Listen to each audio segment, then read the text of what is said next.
புத்தக கண்காட்சியிலே நீங்கள் வருகை புரிந்து புத்தகங்களை ஒருமுறை பார்த்தால் கூட போதும்.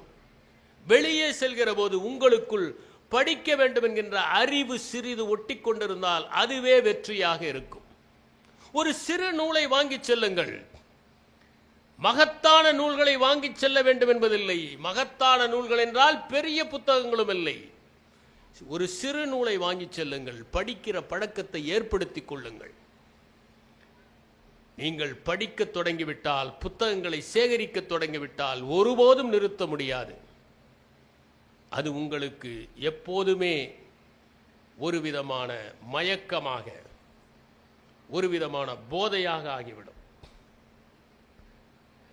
இந்த புத்தக கண்காட்சியில் மகா கவிஞன் என்கிற ஒரு தலைப்பில் நான் பேச முயற்சி செய்கிறேன். மகா கவிஞன் என்கிற அந்த தலைப்பில் நான் பேச வேண்டும் என்றால் 3 மணி நேரம் தேவைப்படும்.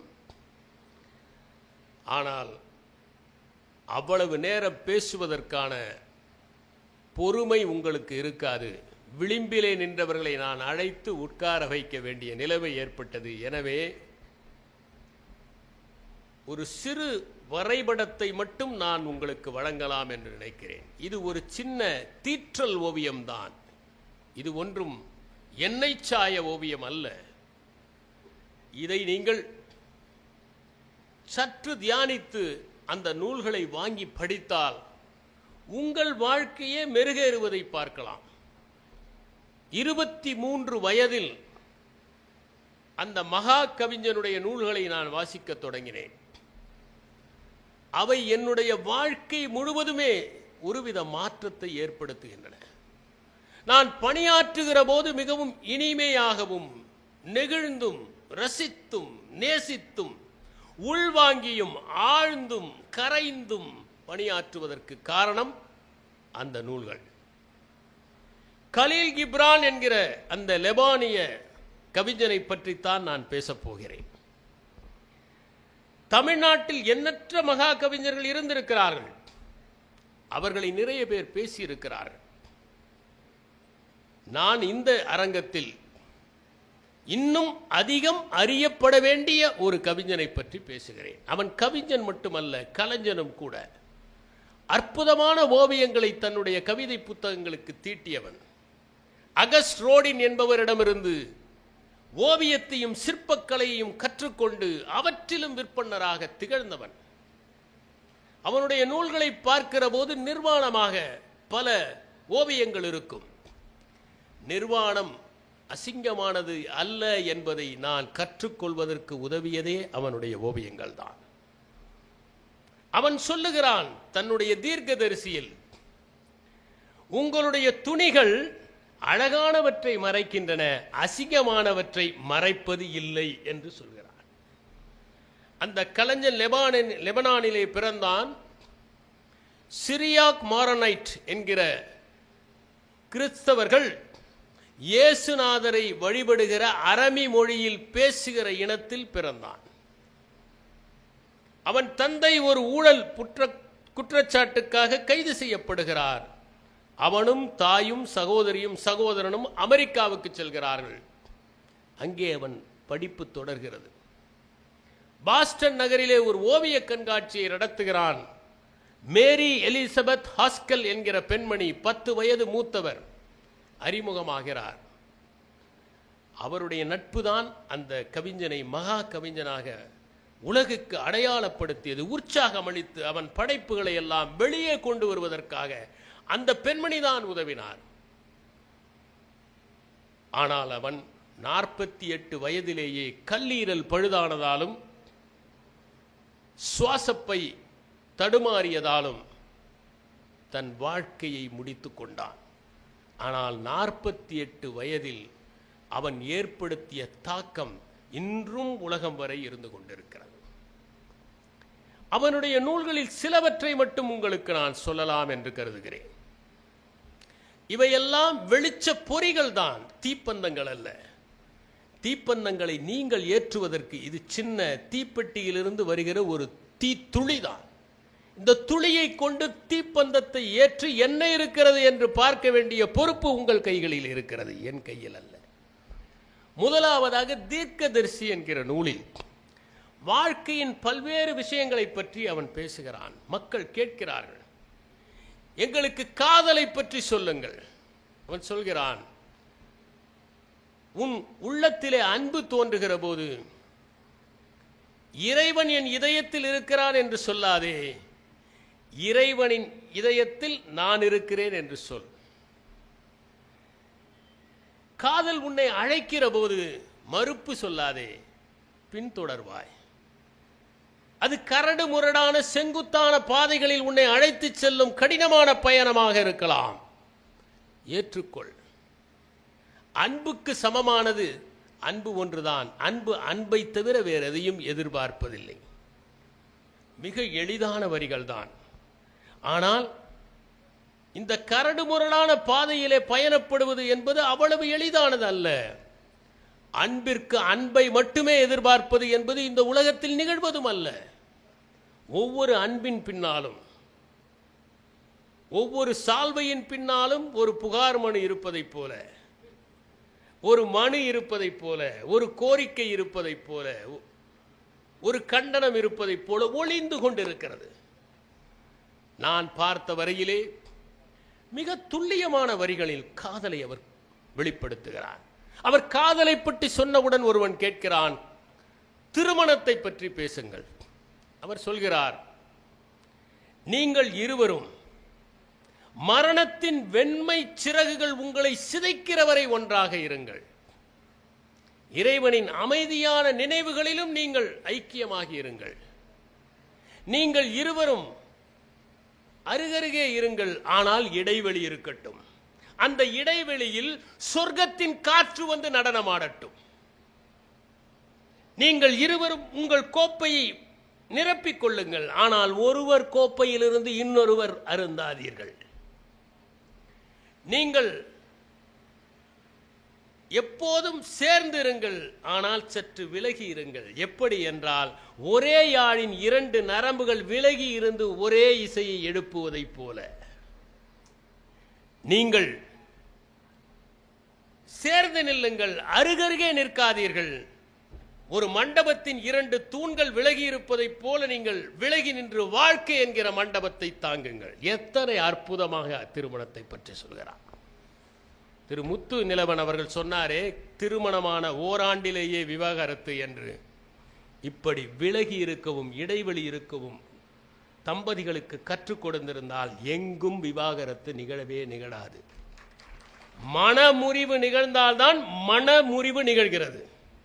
மனம் முறியாமல் இருக்க வேண்டும். அதற்கு அடுத்தவர்களுடைய தனித்தன்மையை மதிக்க தெரிய வேண்டும். மிகவும் நெருங்கி இணைபெறியாமல் இருப்பது அல்ல திருமணமோ திருமண வாழ்க்கையோ. சற்று விலகி இருந்து ஒருவரை ஒருவர் பார்த்து ரசிப்பது. எல்லா நேரமும் ஒருவரை ஒருவர் பார்த்து கொண்டிருப்பதல்ல திருமணம்.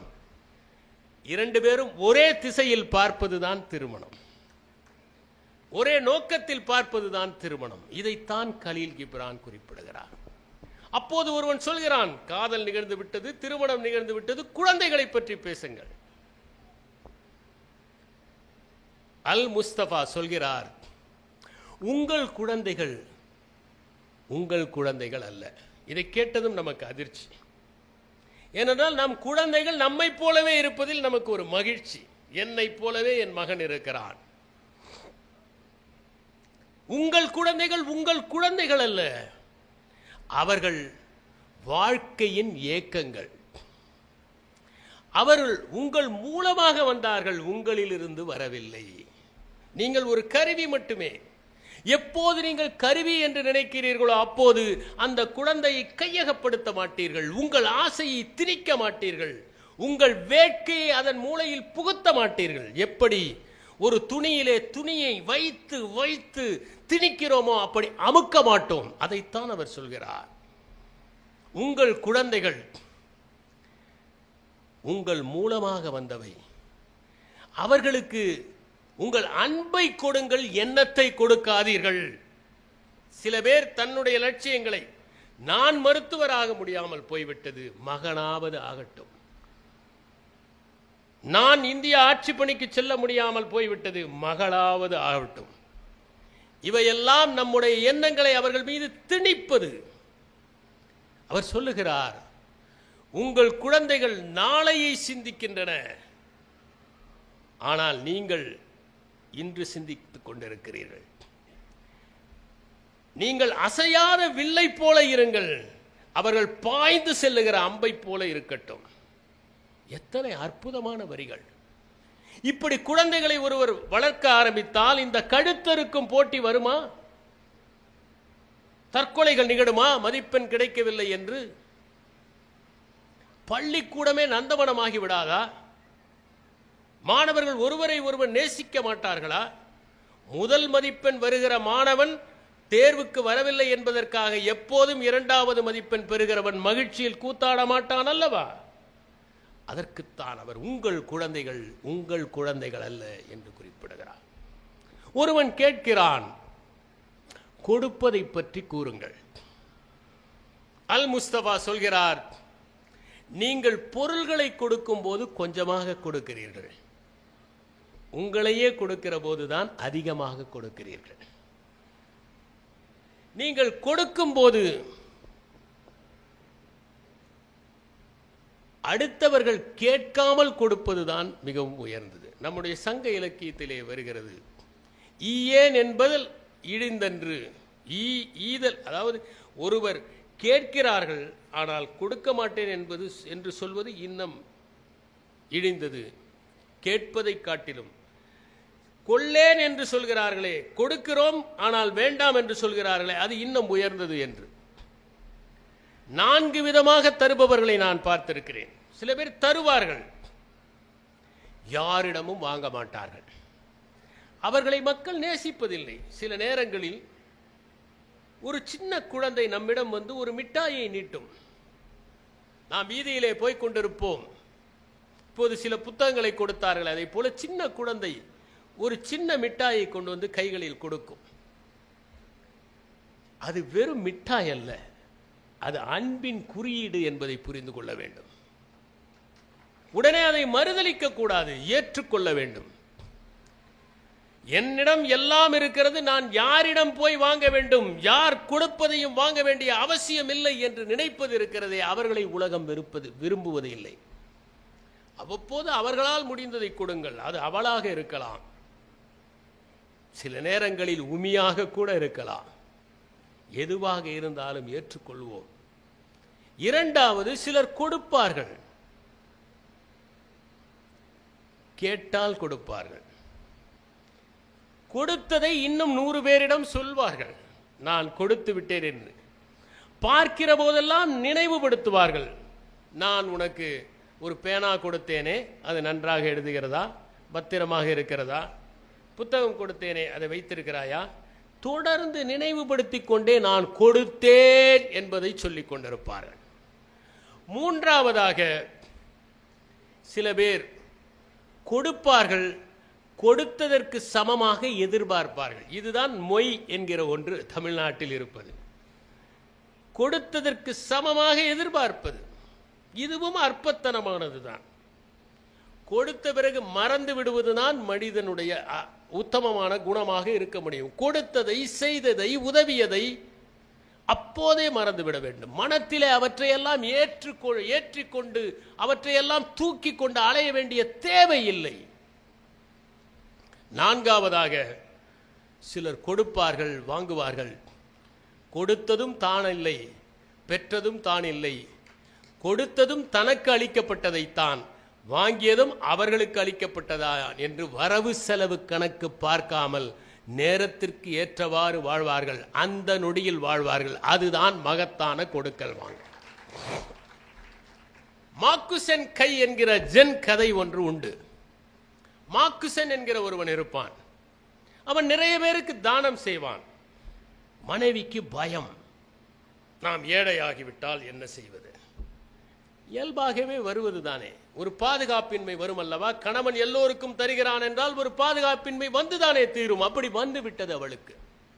அப்போது ஜென் குரு ஒருவரிடம் சென்று, என் கணவர் எல்லோரிடமும் தான தர்மம் செய்து கொண்டிருக்கிறார், என்ன செய்வது? நீங்கள் கொஞ்சம் புத்திசாலியாக அவருக்கு இருப்பதற்கு கற்றுக் கொடுங்கள், புத்திமதி கூறுங்கள். ஜென் துறவி அந்த பெண்ணை அழைத்து சொன்னார், கைகளை மூடினார்.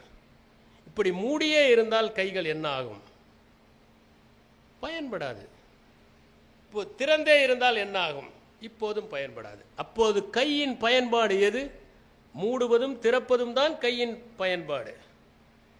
அதனால் அவள் புரிந்து கொண்டால் அவர் சொன்னார், கொடுப்பதும் வாங்குவதும் தான் கைகளுக்கு அழகு. வாழ்க்கை என்பது கொடுப்பதிலும் இருக்கிறது, பெறுவதிலும் இருக்கிறது. உன் கணவரை தடை செய்யாதே, கொடுத்ததனால் ஒருவனும் ஏழையானது இல்லை என்று சொல்லி அனுப்பி வைக்கிறார்.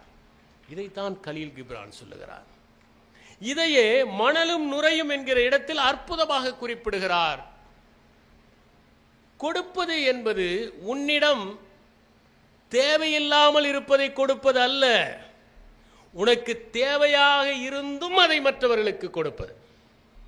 நமக்கு தேவையில்லாததை எல்லாம் நாம் மற்றவர்களுக்கு கொடுக்கிறோம்.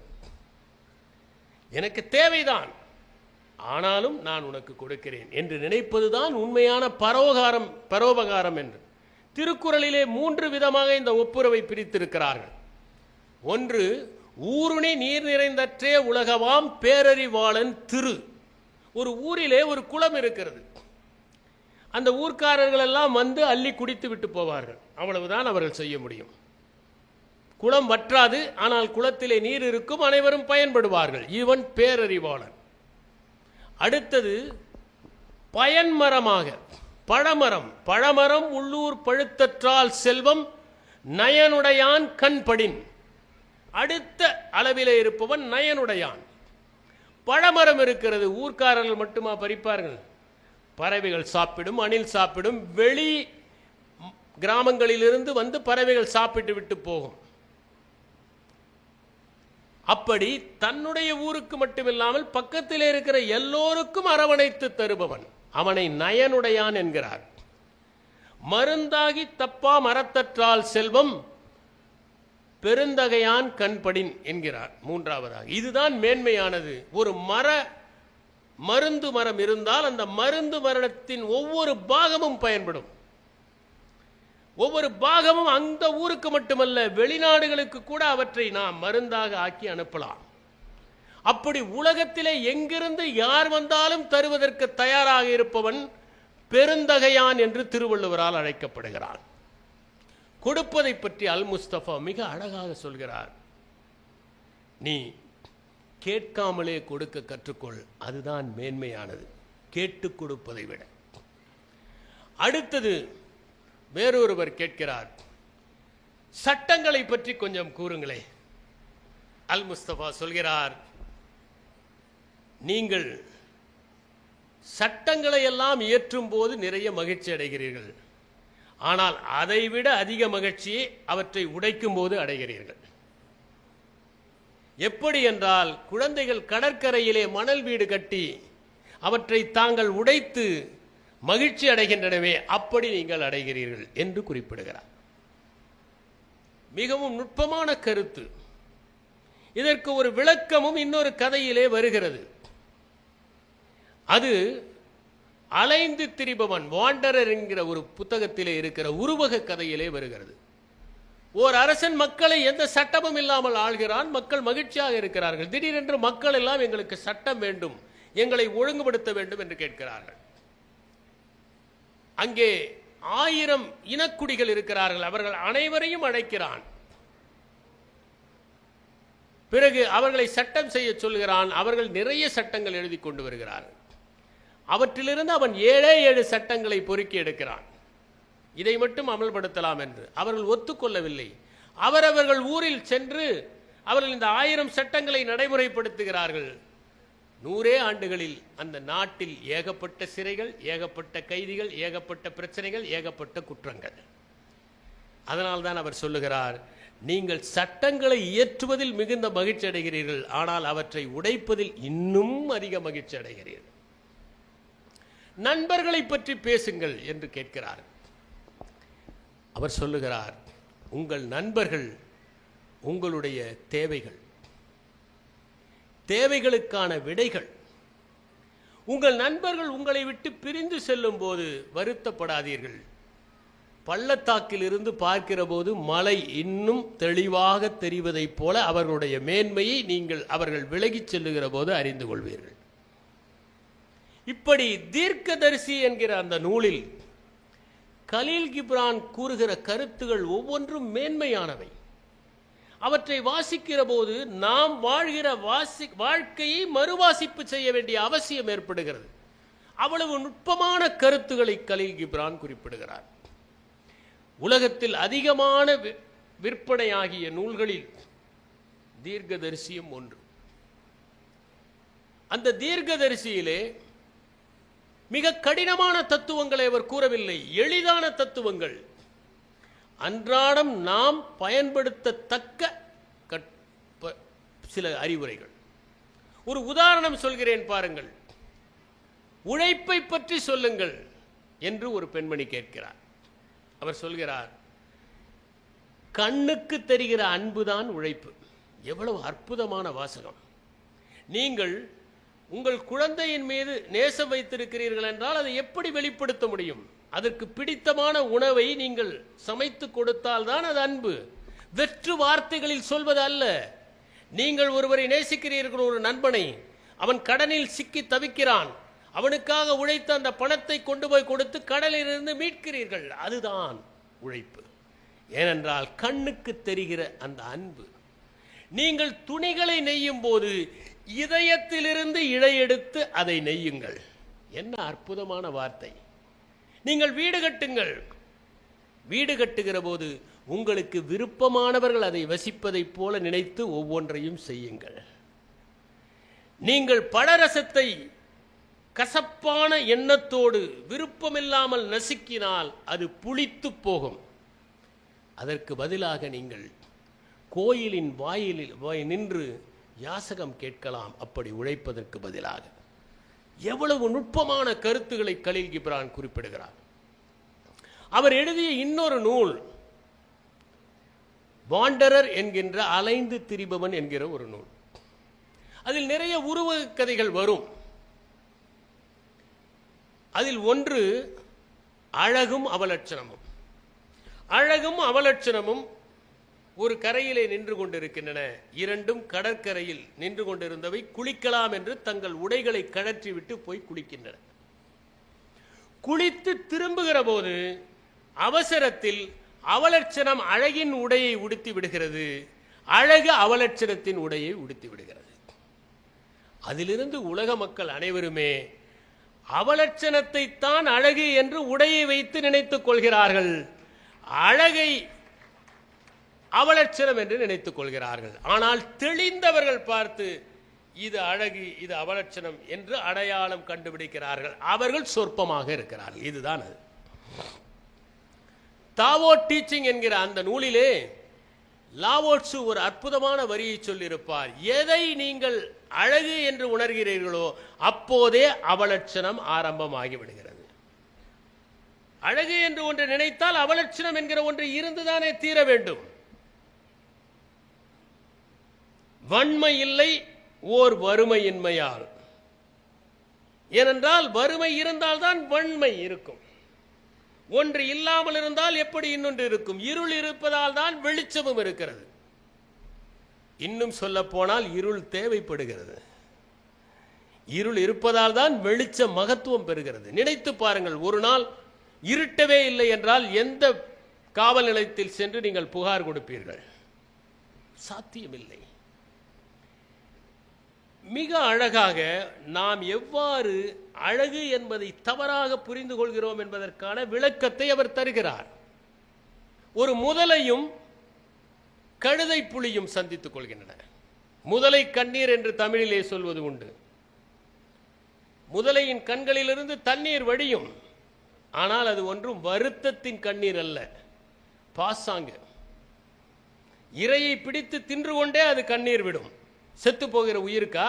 இல்லை, அதன் கண்களிலிருந்து தாரை தாரையாக கண்ணீர் வருகிறது, அவ்வளவுதான். கழுதை புலி சிரிக்கிறது. நீங்கள் ஒரு காட்டிற்கு சென்று கழுதை புலிகளை பார்த்தால் வேறு எந்த விலங்காவது வேட்டையாடி இருந்தால் கூட அதை அபிகரிப்பதற்காக அருகிலே சென்று சிரிக்கும். பலமான மிருகங்கள் கூட, சிறுத்தை போன்றவை கூட ஒரு கழுதை புலி சிரிக்க ஆரம்பித்தால் தான் வேட்டையாடிய இரையை விட்டுவிட்டு ஓடிவிடும். ஏனென்றால் அது சிரித்தவுடன் இன்னும் 10-15 கழுதை புலிகள் வரும். அவையெல்லாம் கடித்து குதறிவிடும். பற்கள் நீளமானவை. அந்த கழுதை புலி சிரித்துக் கொண்டே இருப்பது மற்ற விலங்குகள் அனைத்திற்கும் பயத்தை ஏற்படுத்தும். சிங்கம் கூட தன்னுடைய கடைசி நாட்களில் தனிமைப்பட்டு பலவீனமாக படுத்திருக்கிற போது கழுதை புலிகளால் சுற்றி வளைக்கப்பட்டு சிறிது சிறிதாக கடித்து சாகடிக்கப்படும். சிங்கத்தின் மரணம் ஒன்றும் மகிழ்ச்சியானதல்ல. அந்த கழுதை புலி சிரிப்பது பல கழுதை புலிகளை ஈர்ப்பதற்காக. அந்த முதலையை பார்த்து கழுதை புலி கேட்கிறது, என்ன சோகமாக இருக்கிறாய்? முதலை சொல்கிறது, நான் உண்மையிலேயே கண்ணீர் வடித்தால் கூட எல்லோரும் அது முதலை கண்ணீர் என்று சொல்கிறார்கள், நான் என்ன செய்வது? கழுதை புலி சொன்னது, எனக்கும் அப்படித்தான். நான் இயற்கையை பார்த்து, வானத்தை பார்த்து, மலர்களை பார்த்து, மரங்களை பார்த்து மகிழ்ச்சியாக சிரித்தாலும் அது கழுதை புலியினுடைய சிரிப்பு தானே என்று கூறிவிடுகிறார்கள் என்று. சில நேரங்களில் சிரிப்பு கூட சில மணித்துளிகளுக்கு பிறகு நீடிக்கக்கூடாது. எப்போதாவது வருகிற அழுகைக்குத்தான் அதிக மரியாதை. எப்போதும் அழுது வடிபவர்களை நாம் நேசிப்பதே இல்லை. சிரிப்பு கூட மின்னலை போல வந்துவிட்டு சென்று விட வேண்டும். பாராட்டு கூட பருவமழை போல் இருக்கக்கூடாது, பன்னீர் தெளிப்பதை போல இருக்க வேண்டும். அதிலேயே நம்மை குளிக்க வைத்து விடக்கூடாது. அப்போதுதான் அதற்கு மரியாதை அதிகம். எவ்வளவு நுட்பமாக சொல்லுகிறார்.